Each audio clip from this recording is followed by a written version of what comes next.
Welcome back to Talking Dragon Age, the show where I talk about Dragon Age. With DA4 slowly crawling over the horizon, I want to help set the stage for some of the game's major factions and locations. I've talked about the Mortalitasi and Grand Necropolis, and I made some videos on the Qunari and how they're being manipulated, in addition to however many videos I've made about Solas. It's time for the ancient history of Tevinter, beginning today with the spread of worship of the old gods. Almost everything I'm about to say can be prefaced with allegedly, so just keep that in mind.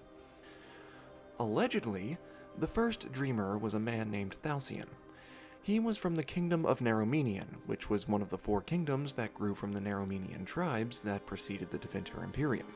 I'll talk more about that next time. Thalcian, considered to be the first dreamer, claimed to have communicated with the old god Dumat, who then taught him blood magic. He used that ability to make himself king of Naromenian. He established the first temples of Dumat and created the ruling class of mages. Despite Thalcian being the first dreamer and credited with the spread of the old god religion around the year -1595 Ancient, some sources say the old gods were communicating with dreamers as early as -2800 Ancient, over 1,000 years removed. Now, the Chantry timeline gets wonky the further back you go, and the best sources from this time are probably only found in Tevinter. So we the fans have the World of Thedas books, but they are written from the perspective of the Southern Chantry scholars. That's one of the reasons a lot of this can be prefaced with allegedly.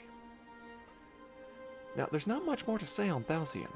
He's credited with being the first dreamer, but that's subject for debate. He's credited with bringing worship of the old gods to Tevinter, but it's more likely he just institutionalized it and made the first official temples. Also, our sources only mention Dumat, not any of the other dragons. Thalcian was posthumously declared an honorary archon a few hundred years later, and that's about all we know.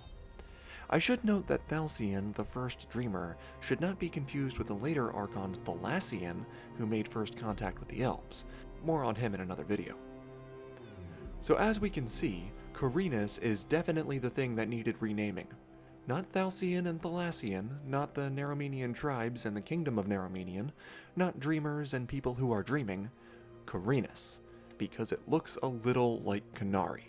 Better change it to the far inferior name of Ventus. Seriously, this is like changing the name of Philadelphia to, like, Pittsburgh. Who would want to go to a place called Pittsburgh? So anyway, that about does it for now. I know this was short. I padded it out as much as I could.